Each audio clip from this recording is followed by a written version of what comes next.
Vamos lá, gente, de volta para a nossa última aula de hoje. Livro de vocês, Ciências, página 53, e a gente vai falar sobre a reprodução dos animais, né? Se reproduzir, né, é uma coisa natural de todos os seres vivos, desde os vegetais até os animais, né? Sejam eles animais que raciocinam, como nós humanos, sejam eles os animais irracionais, tá?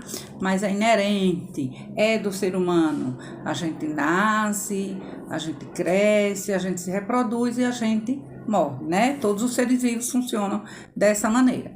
E hoje nós vamos falar sobre reprodução dos animais, tá? No livro de vocês, esse conteúdo está na página 53, como eu disse.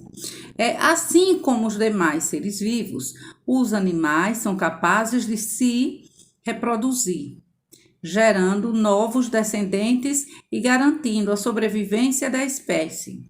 De acordo com o tipo de reprodução, ela pode ser classificada como sexuada e assexuada. Certo? Então, e nós temos aí dois tipos de reprodução. A reprodução sexuada.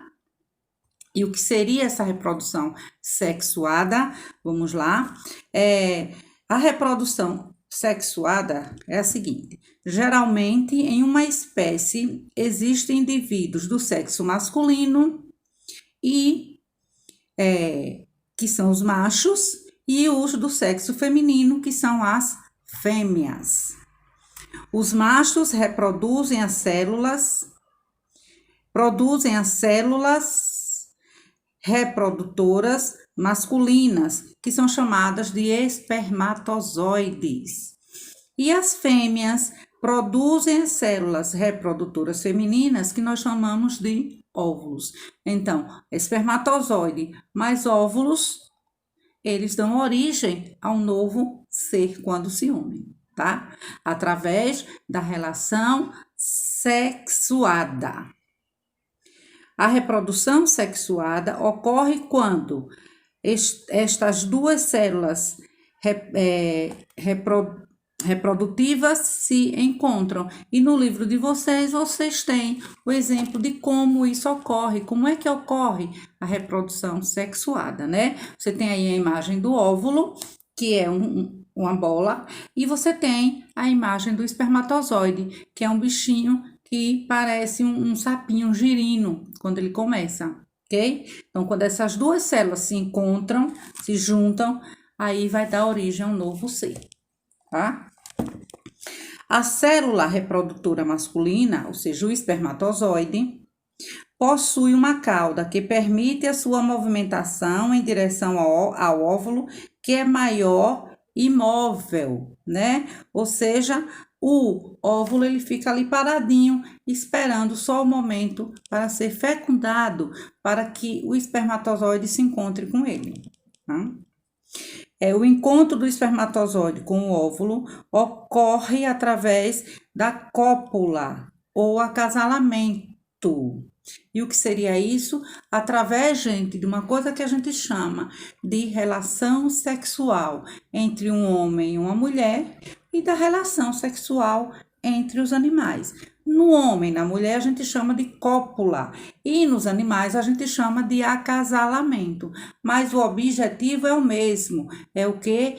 Fazer com que a espécie se perpetue, fazer com que aquela espécie ela não seja extinta, tá?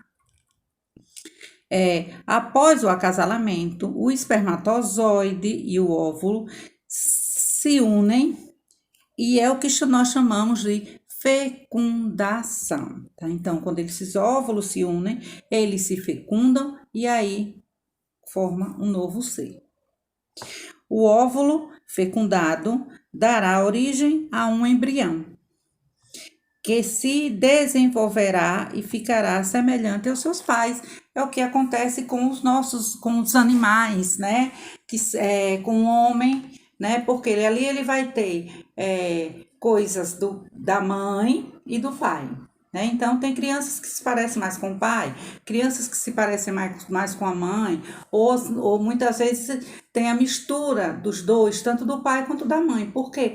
Porque foi ali um espermatozoide do homem com o óvulo da mulher que originou aquele novo ser. E aquele novo ser, ele vem cheio de informações que são tanto do pai quanto da mãe. Certo, gente? Então, isso a gente está falando do homem e da mulher. E dos animais, com os animais também acontece a mesma coisa, certo?